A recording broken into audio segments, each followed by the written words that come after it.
Hello, my name is Jenna, and I was one of the 12 students that went on the 2024 Germany field trip.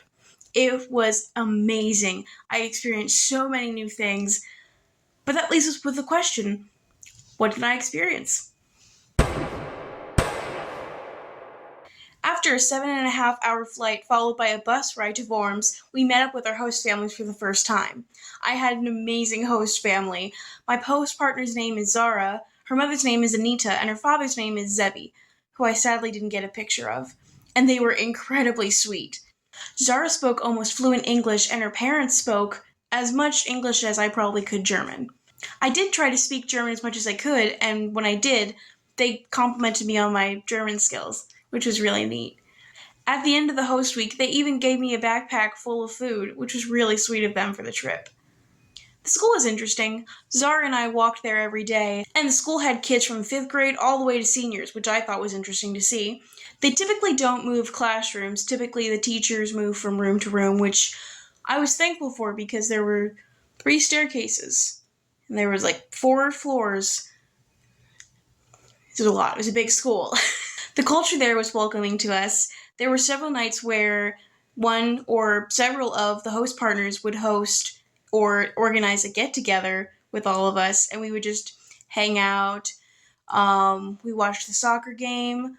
We drank Spezi. So good. I miss Spezi so much. We got to go for ice cream and walk around, shop a little bit. It was really neat. I will say, what is different is they eat a lot.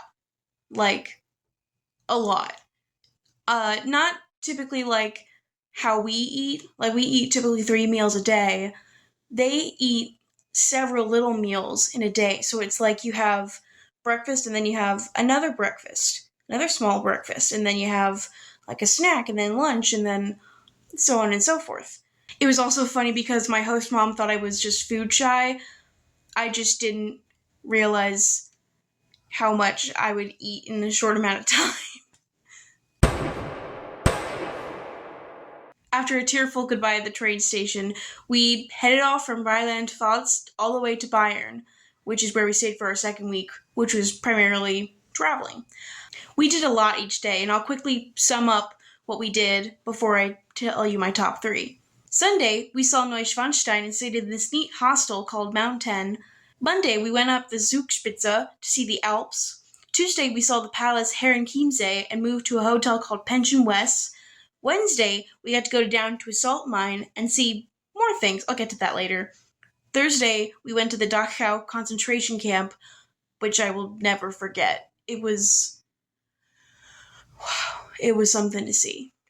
And Friday, we toured around Munich, which is kind of the most known city in Germany, really. I gotta say, all the things we did were really cool, but I do have a top 3 days or locations that I'll share with y'all. My third favorite day was Wednesday, when we got to see the salt mine. Not only was the salt mine beautiful, but it wasn't the only thing we got to do that day. We got to tour around and shop a little in the market that was right around this beautiful lake. It's called Königssee.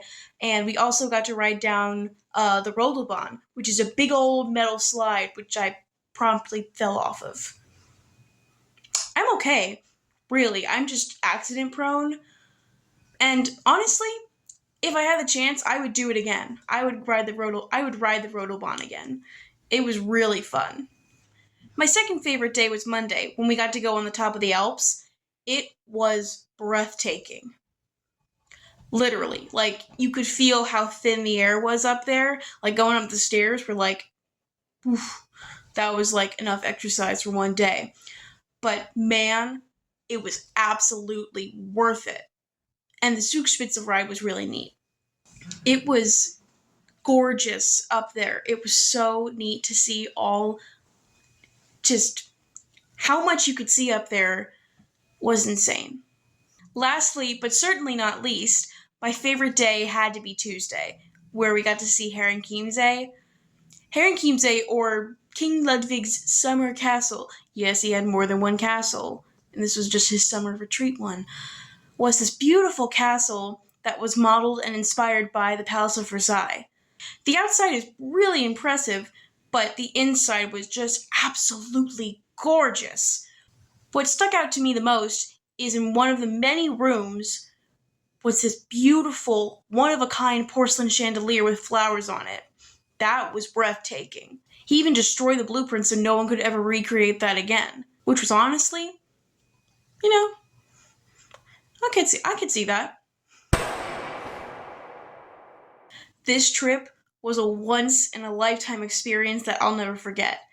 It made me realize in life that learning about different cultures can be amazing and it teaches you a lot of things. It taught me a little more patience, I think, personally. There's a lot to do on this trip and you needed the patience for it, but it was a truly exciting experience. I had a couple of preconceptions with the German culture, the main one being that I was worried they were going to be a little offstandish or a little rude to foreigners, but that could have been farther from the case. Most of the Germans I met were super nice, and they knew English when I couldn't answer them in German, which was very nice of them. I would highly encourage others to go on this trip because you learn a lot, you see a lot, and you grow closer with the people that are on this trip with you. Any tips? Well, I got one. Bring sheets. Like, thin ones. It gets warm under the blanket at night and they don't have air conditioning, so you can't really get yourself cooled off as quick. And they only had these like fancy little duvet covers everywhere I went. So I would bring a thin sheet or blanket with you because it gets hot. And that's it. Germany was an amazing place, and I hope I get to go again someday. But until then, goodbye!